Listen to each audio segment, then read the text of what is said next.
Last year, Savage Game Design released SOG Prairie Fire, a Arma 3 creator DLC that helped to recreate the feeling of being a Special Operations Group member during the Vietnam War. It was very well accepted by the public for good reason. Its level of authenticity and absolute craftsmanship really shone through, and a lot of people were very impressed by the amount of time and effort that went into the CDLC. Now here, over a year later, Savage Game Design has done it again with their update 1.2, which is coming out today. Now, I was lucky enough to get a sneak peek at some of the content in 1.2, and I gotta say, I am absolutely impressed. The amount of stuff that they still are adding here, even a year on after release, to this already amazing CDLC, this is really astonishing to me, and I think that you're gonna be really impressed. Now, if you've been watching their Twitter, which you absolutely should, you've probably seen some of the stuff that's coming that we're gonna cover in this video, but some of this I promise you'll see for the first time here. The document they sent me that contains all the new stuff for 1.2 is actually 13 pages long.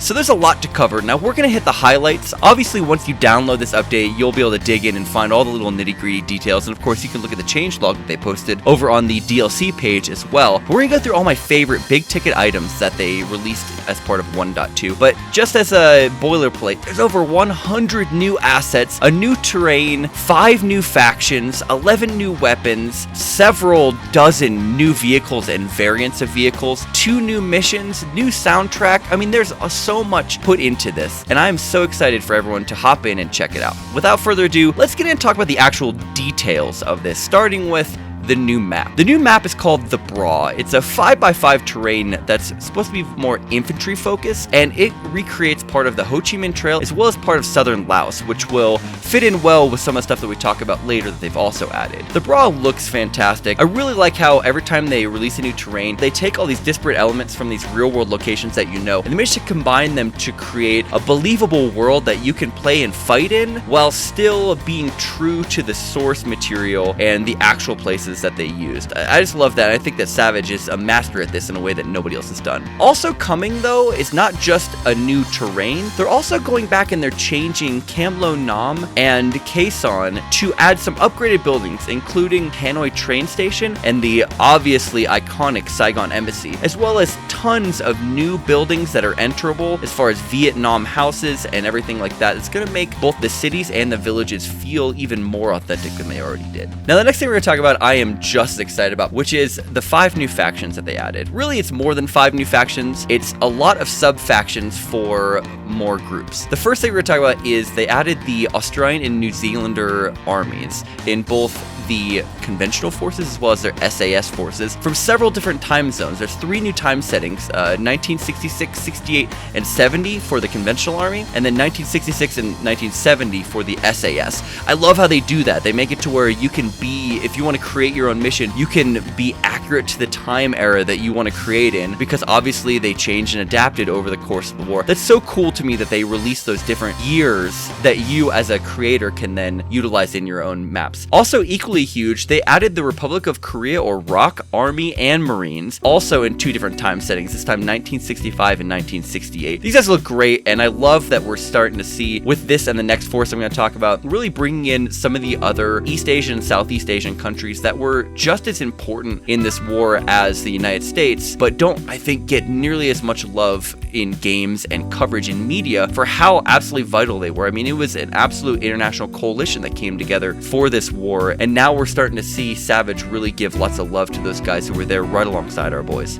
Next up, they added 3 factions from the Civil War in Laos that was going on at roughly the same time and had a lot of important spillover effects on the battles in Vietnam, as obviously the border was fairly porous between Laos and Vietnam, and the storyline of the men in SOG is that many of their missions actually did cross over into Laos to try to affect the war in Vietnam. And so because of that, what was going on in Laos obviously is very important for us as gamers who are trying to recreate that SOG experience. And so they've actually added the Royal Laotian Army, as well as the Communist Rebels, and I'm going to probably murder this name, but it's Pathet Lao, I believe, is how it's pronounced. You can tell me in the comments if I got it wrong. But even better yet, they also added the CIA Air America that was supporting the Royal Laotian Army in Laos at the same time. Once again, just another nod to something that a lot of companies would just overlook to try to give you a simplified view, but Savage really wants to capture those details, so the fact that you can have the CIA guys involved as well is really cool. Lastly, they added the Marines from the ARVN to sort of round out what you have from the Vietnamese forces. I mean, if you think about it, that's a lot of new additions to a game that already has a ton of great units and groups within it. Now we can even expand our missions to include all these other great countries. They all look great. They all have a level of accuracy that's been absolutely hallmark of Savage's work in the past, and it just astounds me that here we are in update 1.2 a year later, and they're still producing all this high quality stuff and releasing it for free. I mean, this is all part of the CDLC you already bought, and obviously if you haven't bought it, you should go buy it right now. There's a link down in the description. It just really goes to show that these guys are so dedicated to bringing this experience to us that they're willing to put in all this time and energy to continue to add all this great stuff. Next up though, let's talk about the vehicles that they added, which I know a lot of people are excited about because it does include some new aircraft. And the first one that I'm going to talk about, of course, is the MiG-19, codenamed Farmer. This is an amazing plane that was given to the North Vietnamese and arguably also flown by Russian pilots, but we won't talk about that too much. It's super cool to see more enemy aircraft because that's one of the places that I believed a lot of improvement could be made as part of this game, and to see they have the MiG-19 up there is just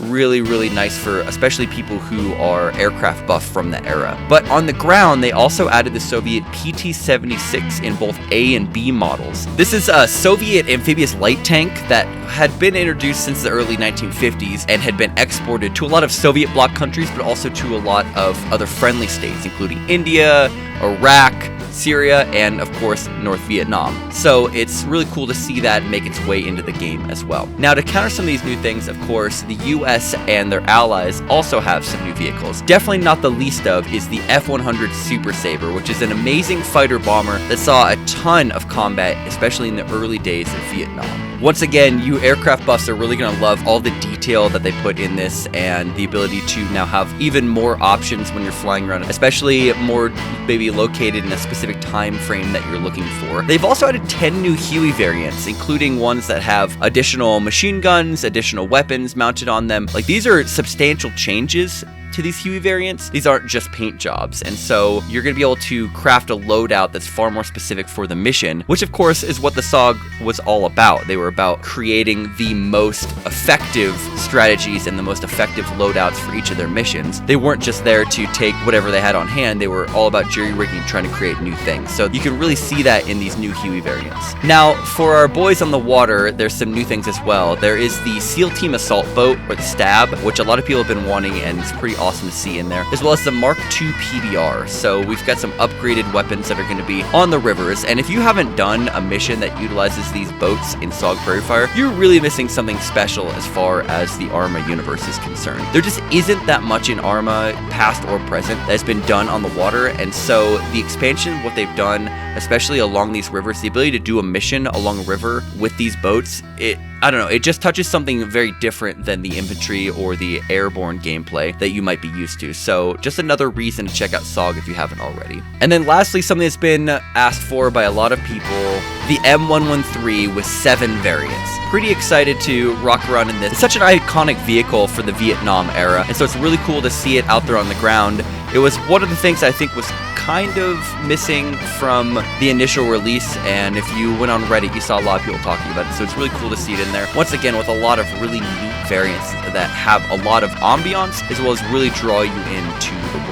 Next up, let's talk about the new weapons. There's 11 new handheld small arms, including several variants of weapons that we already have, and you'll see some on the screen right here that I'm pretty excited to hop in and try. I'm not going to go through each and every one of them, but I think you're going to see some stuff you like. There's also 5 new static weapons. The one that I'm most excited, of course, is the H-12 or Type 63 107mm rocket launcher. This thing looks so awesome, and I'm super excited to get it out there, to go take it over and start launching rockets at the enemies. I don't know why. I love anything that's sort of artillery artillery or mortar based. And so any addition to games like Arma that has stuff like this in it, I just absolutely love. But overall, I think that some of the new additions look really, really great. I think that obviously when you add some of the new factions, you're going to have weapons that go along with it. And the mixing and matching you're going to be able to do with what already exists in the game is going to just expand this even greater. Now, something I think was overshadowed by just how cool the terrain and mic force and all the units were in the original release was just how absolutely immersive and amazing the storyline campaign is. If you ever played these missions, especially if you played in a hardcore group or people who take it seriously, like, you know, luckily for me, I was able to play with some of these SOG veterans as well as some of the devs in some of these missions. It is so immersive. It is probably the most immersive experience I have ever played in any video game anywhere. And I'm going to put that out and say that. And I think a lot of you guys who have done it will probably agree with me. Now, the reason why I'm saying that is because they've added 2 new campaign missions as part of 1.2. Eldest Son 2, which is another Mac v SOG mission in Quezon, and then this mission Black Spear, which is a SEAL mission in Cam Lo Nam, which looks to expand the SEAL gameplay even more. I unfortunately did not get a chance to test these during the pre-release time frame, but everything I'm seeing, all the pictures and behind the scenes footage that I've seen, it looks amazing. It looks like just another expansion on an already great campaign, and I'm super excited to hop in there and play this with some of the SOG guys and get their view on some of the stuff, especially what they thought of the SEALs and sort of how it was like working with them. I don't know, I'm just so excited to hear that, and this is a perfect backdrop to be able to play those missions. Now, there's some other stuff that doesn't neatly fit into one of these categories I really want to talk about. First off, you probably know, but the soundtrack to SOG Prairie Fire is amazing. It captures the era so well while also being stream friendly, which I really care about. But honestly, they've recreated the feeling of classic rock, and I don't know how somebody does that, but they managed to do it. And there are 3 new soundtrack tracks that they've added as part of 1.2 that are all going to expand that even more. Just another, you know, greatness on top of greatness. They've also added 89 new part built structures for the building system that you can have in Mike Force and other missions, which I think is really cool. That building system, I think, doesn't get enough credit. It's really, really neat to go build a fob out in the jungles in Prairie Fire, chop down some trees, you know, create logistics, all that sort of stuff. I think it's just a super neat system that they added that a lot of people don't really notice. And so by adding in these 89 new parts, it's going to expand that even more. They've also added something that I'm pretty excited to see used, and that's burn trees and burn ground. Obviously, one of the iconic aspects of the Vietnam War was the amount of use of napalm and other incendiaries within the jungle, which created a unique atmosphere for the Vietnam War. And so by adding these, they're going to help exemplify, you know, just a little bit more what that was like for those of us who are fighting on the digital battlefield. Now, also as part of 1.2, there's a lot of fixes and changes, and I'll have you check the changelog to really see most of those. But the things that I'm mostly excited for are that they've done significant sound improvement, tweaks, and reworks on almost all the sounds in the game. And I know this is something that is already sounds really, really good, and these changes are even better. So I'm super excited to get in there, you know, hear the new snaps, hear the new crackles, pops of gunfire near you, as well as all the new weapons and explosions that are in the game. It's going to help to increase the atmosphere of these missions. They've also overhauled many of the weapons, characters, and vehicles that are already in there. Of course, like any game, there's always been some bugs and nitpicky things that everyone notices if you play long enough. They've really, really been hunting down those bugs and trying to make sure that they continue to improve the experience for what's already there and not just adding new content on top of broken things, which I really appreciate. Once again, shows the craftsmanship that the Savage Game Design folks are all about. Now, I know this wasn't the briefest video, but that was a brief overview of the hundreds of things that added to 1.2. I want to know what you're most excited about. Please tell me in the comments what you love about this update, what you are glad to see, and also maybe what you hope to see in future updates. I know they're going to watch this video. I know that they'll see your comments, so definitely make sure to leave one. I really, really appreciate you guys watching this video, and I hope that you guys go buy SOG Prairie Fire if you have not already. It's well worth your money. I stand by everything the Savage Game Designs puts out. I will put my name on it and say that it's always worth buying. It is worth your hard-earned cash. You're going to enjoy it. Now, this week, I'm going to be trying to hop on some public service playing some SOG Prairie Fire. I hope to see you guys out there. Definitely let me know if this video helped you buy it. That's always nice to know. And of course, big shout out to Savage Game Design for giving me early access to all this stuff. I really appreciate all the kindness you guys have shown to me. And a huge shout out to my patrons for supporting me for so long on this adventure. If you guys want to learn more about the Patreon, you can find it down in the link below. Thanks, everyone. Hope to see you on the battlefield. UselessFodder, out.